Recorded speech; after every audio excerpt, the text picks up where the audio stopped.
A mind coder. The cold steel walls of the underground lab seemed to vibrate ever so slightly, almost like they were breathing.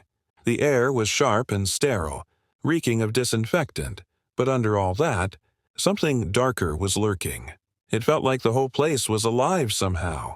Monitors lined up in rows blinked steadily, showing streams of data, brainwaves, synapses firing, thoughts and memories.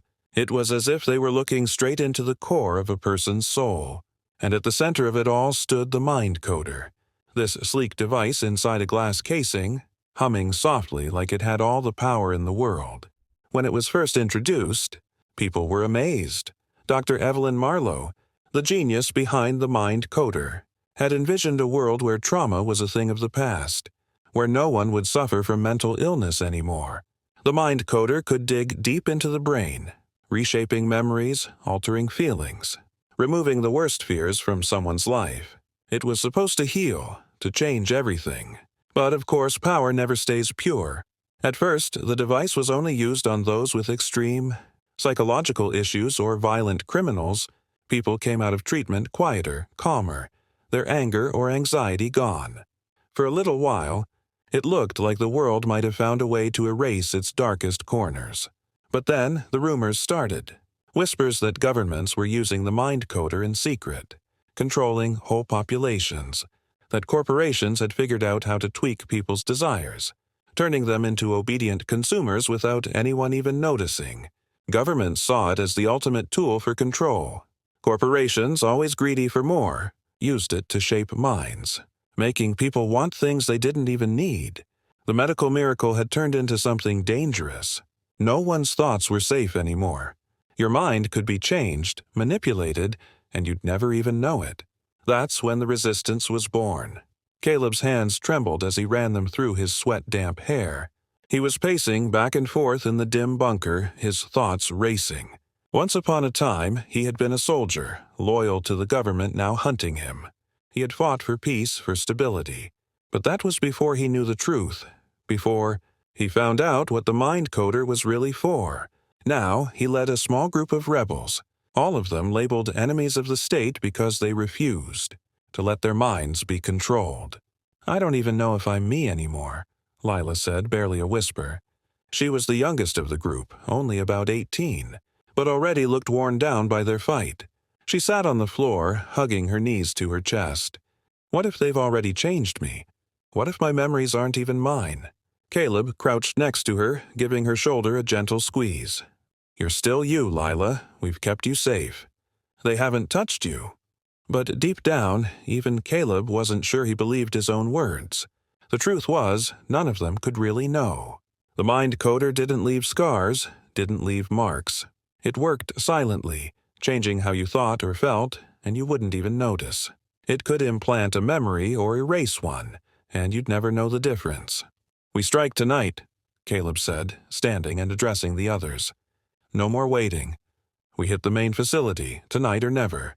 They'd been planning for weeks. A coordinated attack on the central hub where the mind coder was controlled. If they could take it down, they could stop the machine. Maybe. But deep inside, they all knew it might already be too late. How many minds had already been altered?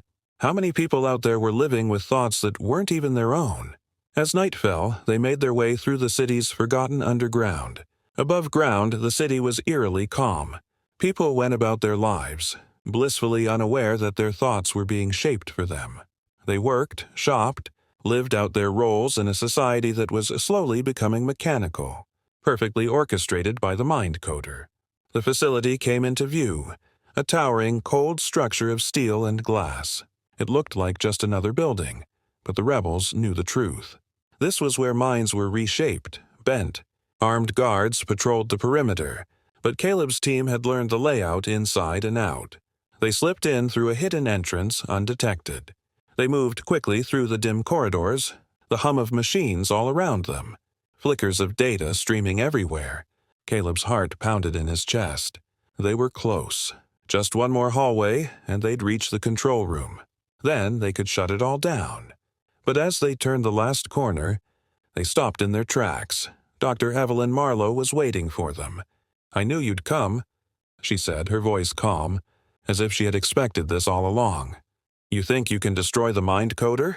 Stop what's already in motion. Caleb raised his gun, pointing it at her. We'll destroy it all, even if we have to bring this whole system crashing down. She didn't laugh. She didn't mock him. Instead, she smiled softly, almost sadly. You really believe you still have control, don't you? Caleb, do you even know if your thoughts are your own anymore? His grip on the gun tightened, but sweat was already trickling down his forehead. He had always feared this moment. The moment he'd have to ask himself, how could he really know? Behind him, Lila's voice shook. What if she's right, Caleb? What if we're not really us? Doubt began to spread through the group like a slow, creeping fog. Caleb shook his head, trying to shake it off, but it was too late.